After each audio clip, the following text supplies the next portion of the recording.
Hi guys and welcome to Fandom Newbie. My name is Shruti and this week is another really fun week here on Fandom Newbie.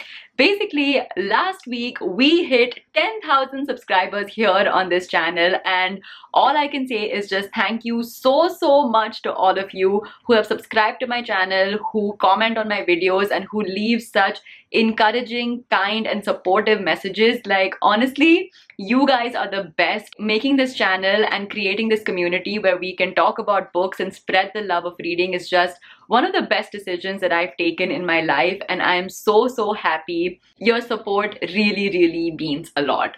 So basically, this week is kind of like a continued celebration of hitting 10,000 subscribers on this channel, because over the next few days, I'm going to be releasing 3 videos for you guys, and in each video, I'm going to be having a giveaway. So this is just my way of saying thank you and kind of giving back to you guys. And yeah, this video is going to talk about the books that have kind of shaped my reading journey and the books that have made me into a reader. And at the end of this video, I'm going to be talking about the 2 books from my reading journey that I'm going to be giving away to you guys, because those books really impacted me in an amazing way and I want to share those books with you as well. So stay tuned till the end of this video to find out which 2 books you can win. And yep, without further ado, let's just jump right into the video. So my reading journey kind of began when I was 2 years old. Like, I'm not even kidding. When I was 2 years old. Basically, my mom used to read to me a bunch of storybooks and a bunch of like Disney fairy tales and all of those things. And because of that, because she used to just like constantly read to me, it just inculcated in me this love of stories and love of books from a very young age.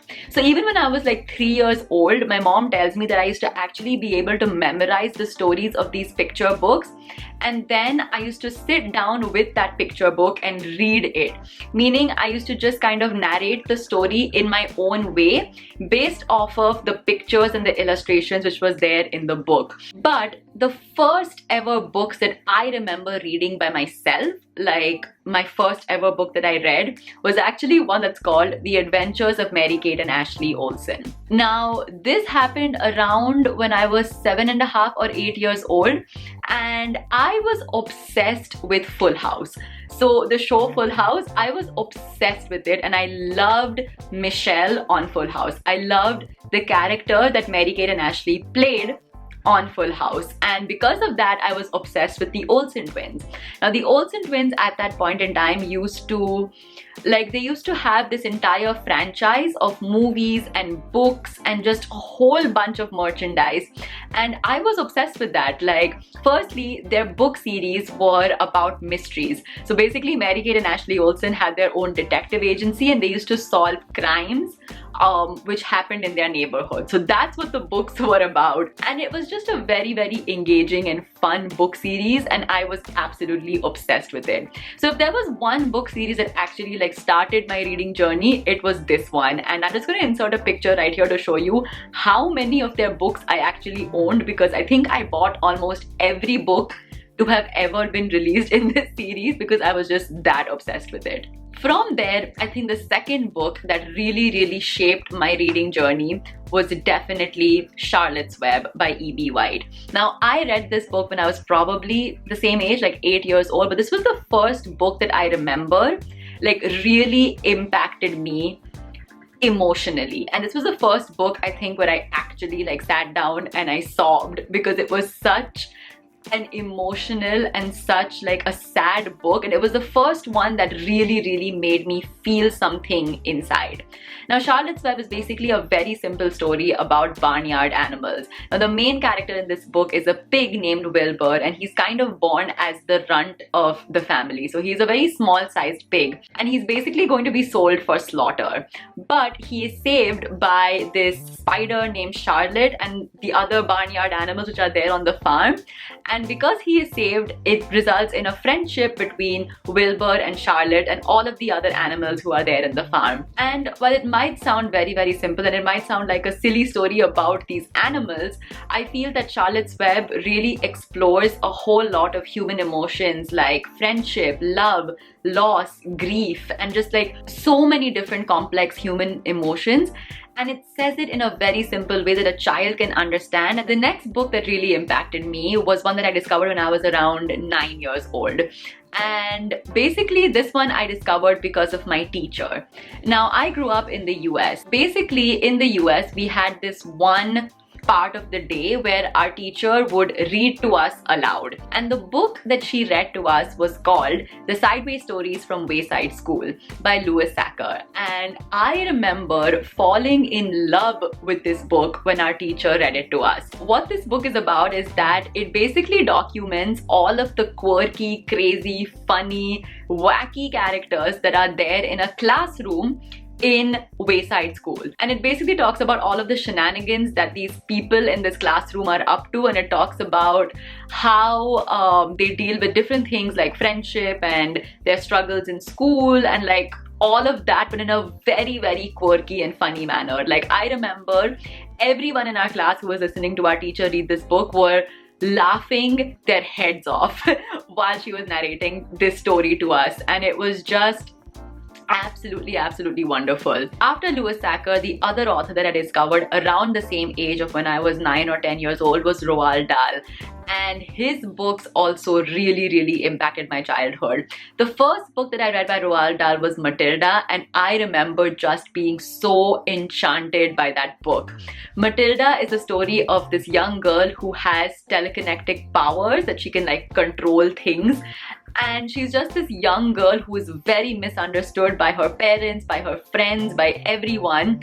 And it was just such a touching and lovely story about this girl who finally like stands up for herself and finally discovers who she is. And it was just so beautifully written, and I feel like Matilda was my first kind of introduction into fantasy in that sense, because she has these like magical powers that she can control things.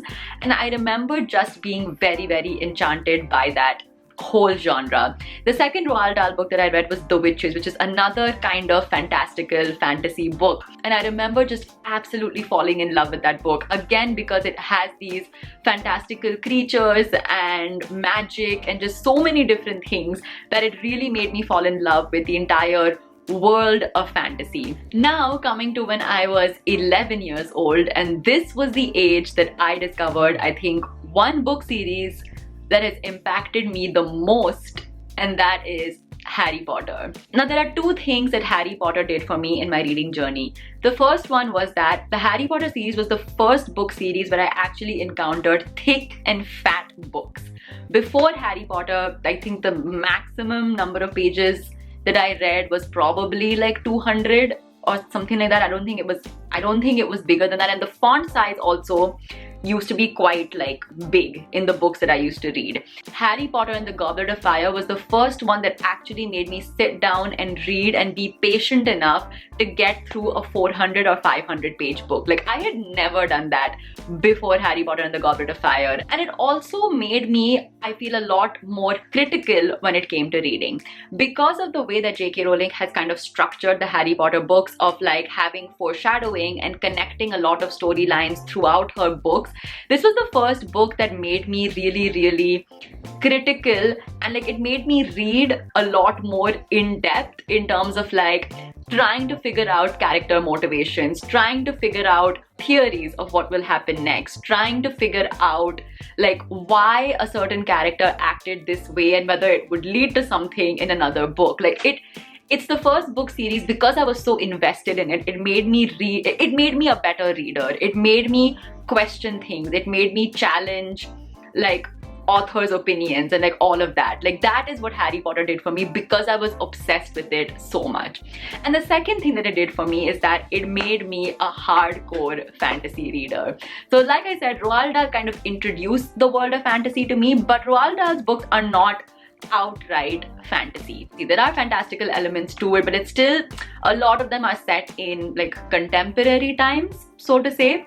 But Harry Potter was the first one that introduced me to a whole new world, and like this entire world of magic and wizards and goblins and house elves and like all of these other different, you know, like otherworldly non-human characters, and it introduced the whole thing of like a world existing that is not your normal world and how that world kind of functions. It got me really interested in that aspect of fantasy, of like a world which has its own rules, its own history, its own way of functioning and working. And that's what I love about fantasy. That's what I love about fantasy books. World building is the part of fantasy that I enjoy the most, of like discovering a new world, and Harry Potter did that for me. It introduced me to the fact that that in a story another entire world can exist. Actually, there's one more thing that I realized that I have Harry Potter to thank for, and that is me discovering YouTube. Now, in 2007, after the last Harry Potter book was released, was when I actually like started going online and trying to like connect with Harry Potter fans and things like that. And that's when I discovered YouTube for the first time, because there was an entire community of people who were creating Harry Potter videos, like videos dedicated to Harry Potter on YouTube. Another thing that I have to thank Harry Potter for is this channel's name, because Fandom Newbie came out of me being a newbie to the Harry Potter fandom, which was on YouTube. So yeah, I have many things that I have to thank Harry Potter for, to be honest. Basically, in 2007, I used to watch a whole bunch of videos about Harry Potter on YouTube. And the thing that happened is that after Harry Potter released, I feel like a lot of these people who were creating these videos on YouTube, who were obsessed with Harry Potter, needed like another thing to be obsessed with. And that's when Twilight came out, which was I think in 2008, if I'm not mistaken.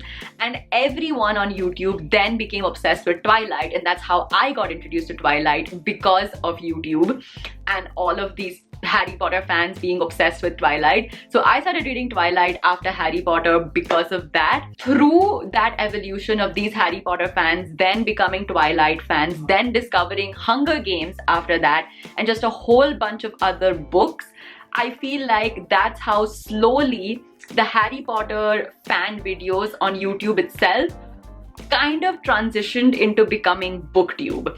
And to be honest, it was because these Harry Potter fans who loved Harry Potter started recommending these other book series and other books that I actually became interested in BookTube. So again, in a really strange way, I feel that it was because of Harry Potter that I got introduced to BookTube and that I started making BookTube videos.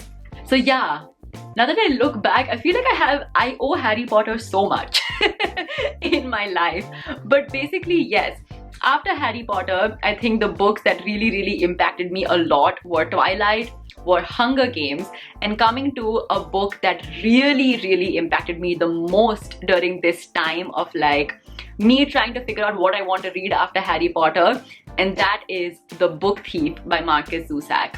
Now, I've spoken about this book quite a few times on my channel. It's basically a book that's set during the World War II time in Germany, and it talks about this family that actually harbors a Jewish man and protects him from the Nazis. And the amazing thing about this book is that it is narrated by death, and it is just one of the most powerful, impactful, sad, emotional, just amazing books that I have ever read. Like, I mean, up until then, like I said, I was just obsessed with fantasy. During the entire Harry Potter time also, I was reading books like Eragon, Chronicles of Narnia, Artemis Fowl, just a whole bunch of fantasy. Even like Twilight and Hunger Games have that dystopian fantasy element to it. And The Book Thief was, I think, if I'm not mistaken, the first historical fiction book that I had ever read, and one that actually kind of again brought me back to reality in that sense. Another book and author that I discovered during that time because of BookTube was John Green, and the first book that I read by him was Looking for Alaska. It was so relatable, and it explored like teenage life in such a different way. Like earlier, I did read teenage books like Sweet Valley University and Sweet Valley High School and like those books, but they had a kind of cliched sense of storytelling, whereas Looking for Alaska, I felt it really focused on hard-hitting issues, and it was just a very new and different kind of storytelling that I had never experienced before. And it was because of Looking for Alaska that I got really interested in the whole genre of young adult contemporary fiction, and I read so many amazing coming of age stories because of that. The next book that I want to talk about, which really impacted my reading journey a lot as well, was The Da Vinci Code by Dan Brown. The Da Vinci Code was the first time when I was dealing with adult characters, I was dealing with very adult topics, and I remember it just absolutely blew my mind. Not only was it a lot darker than the other books that I had read, it was just a lot more like grisly and gruesome and intriguing and just very, very, very fast paced as compared to like the other young adult or children's books that I was reading during that time.